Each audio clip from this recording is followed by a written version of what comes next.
Maghreb 2. France Maghreb 2. France Maghreb 2, ensemble. Toute génération. Et avec Tarek Mami, c'est l'heure de la vie tranchée justement concernant l'affaire Tariq Ramadan. Avec cet avis tranché signé Tarek Mami sur France Maghreb 2. Jingle. 5, 4, 3, 2, 1, 0. Si je fais quoi que ce soit, c'est la mise à pied. Alors piétinez-moi, allez-y. Avec ce titre, Tarek Mami, de quoi l'affaire Tariq Ramadan est-elle le nom ? De quoi l'affaire Tariq Ramadan est-elle le nom ? Effectivement. Un auditeur m'interpelle. Monsieur Mami, que signifie pour vous l'affaire dite Tariq Ramadan ? Vous qui êtes juriste, vous qui êtes journaliste, vous qui connaissez l'histoire de l'islam et de la France d'après vos chroniques et vos interventions téléphoniques. À une question directe, réponse directe. Cette réponse risque de fâcher tout le monde, ou pour le moins ne pas satisfaire entièrement les supporters et les détracteurs de M. Tariq Ramadan. Ma chronique ne vient ni soutenir aveuglement M. Tariq Ramadan, ni le flinguer sans aucune retenue. Pour cela, je me tiendrai aux faits. Seulement aux faits, uniquement aux faits, et j'oserai une question à la fin de cette chronique. Une chronique radiophonique que nous appelons ici à France Maghreb 2 avis tranché n'est ni une tribune à publier dans la presse écrite et les journaux dits du matin ou du soir, ni le préambule d'un livre, ni une analyse proposée à la confrontation d'idées ou alimenter une polémique de ce qu'on appelait jadis au Moyen Âge une controverse.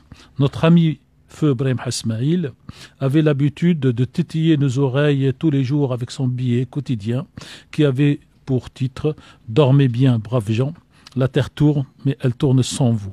Brahim Hasmaïl et son billet quotidien nous manque et son billet sur DSK dans l'affaire du viol de Nafissatou Diallo restera dans nos mémoires. La chronique est pour nous une fulgurance du moment qui, comme un sondage, donne une photographie instantanée de notre état d'esprit et qui appartient, cette chronique, à la catégorie casuistique de la vérité d'hier n'est pas celle d'aujourd'hui n'est pas celle de demain.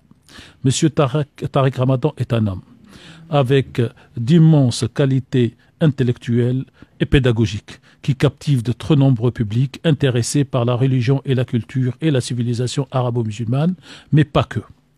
Comme tous les hommes, monsieur Tariq Ramadan a des défauts que connaissent sa famille, ses amis et ses proches. Et d'un coup, avec l'accusation de viol portée contre M. Tariq Ramadan par 2 femmes, l'une sous pseudonyme Christelle, faisant monter les faits d'une agression sexuelle supposée à 2009, et l'autre à visage découvert, Mme Hinda Ayari, qui fait remonter des faits d'agression sexuelle supposés à 2012. Chacun en rajoute sur les défauts de M. Ramadan. Nous ne dirons pas plus, nous, et nous revenons aux faits. Ce qui m'intéresse, c'est la situation des accusatrices et la situation de l'accusé. S'il va sans dire que l'acteur de toute violence physique, et plus encore toute violence physique sexuelle et agression de viol, doit passer par toute la rigueur de la loi, il faut le dire, le redire, le répéter et le matraquer ici sur France Maghreb 2, tant les clichés frappent les citoyens français de culture musulmane sur leur supposé machisme, domination sans faille de leurs mères, sœurs, femmes et filles à travers celles qui portent le foulard, pour paraphraser M. Mohamed Sifawi. Mais quand je dis acteur, c'est tout acteur et pas exclusivement ou seulement M. Tariq Ramadan. Les accusatrices ont toute notre affection et soutien, jusqu'à ce que la justice leur donne droit au tort. L'accusé, lui, a droit à notre respect, au vu de nos principes moraux et juridiques, tant nous avons appris, et c'est une très bonne chose, que tout accusé est présumé innocent jusqu'à ce que la justice se prononce définitivement sur son cas.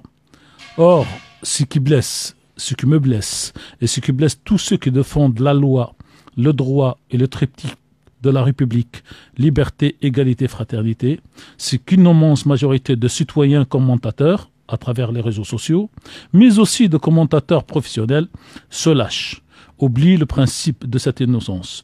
Tout le monde monte en charge contre M. Ramadan. Et les fameux défenseurs des droits de l'homme qui volaient jadis et jusqu'à hier au secours de la longue liste des violeurs avérés et qui reconnaissent les faits, voire des peuples opprimés à part les Palestiniens, bien sûr, sont aujourd'hui bouche fermée. On dirait qu'ils se sont cousus les lèvres. Ils ont même réussi à nous retirer de nos mémoires la déclaration d'un ministre de la Culture en exercice à propos d'un certain M. Polanski qui disait alors que l'œuvre dépasse l'homme.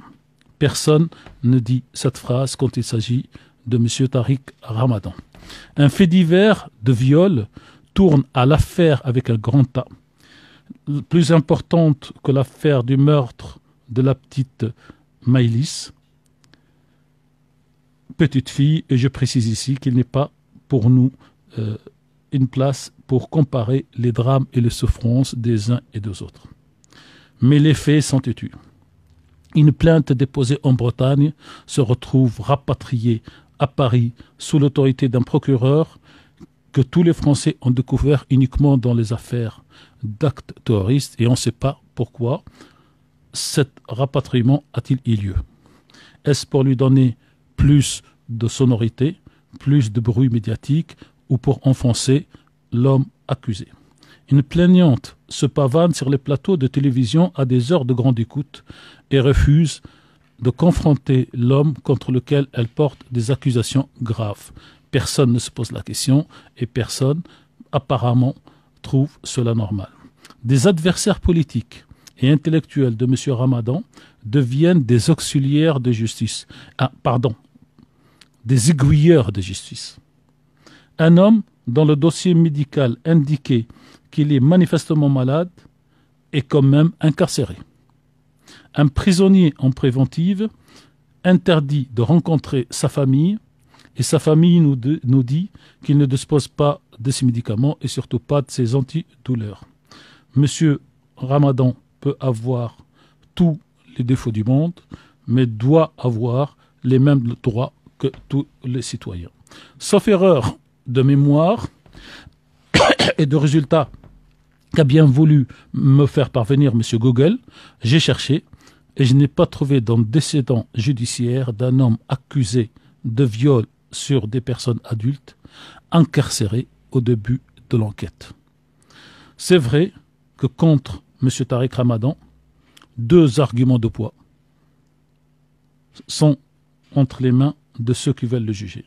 Premièrement, il n'est pas citoyen français, mais citoyen suisse.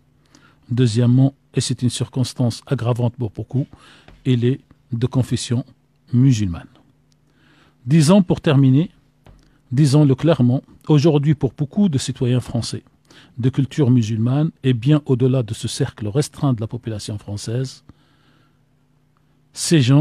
tous ces gens prennent en charge, épousent et s'approprient toutes les théories de complot, non pas dans le sens généralement développé dans la presse française, mais dans le sens de dire aujourd'hui en France pour les musulmans il y a 2 poids 2 mesures, il y a le règne de l'islamophobie. Cette affaire est une affaire politique et pas une affaire judiciaire.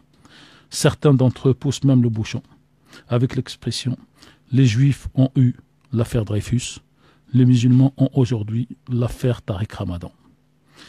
Avec une précision amère, c'est oublier très vite les souffrances de 2 hommes, Dreyfus et Ramadan, pour retenir l'innocence de l'accusé d'hier, Dreyfus, et espérer l'innocence de l'accusé d'aujourd'hui, Ramadan, afin que la République reste la République.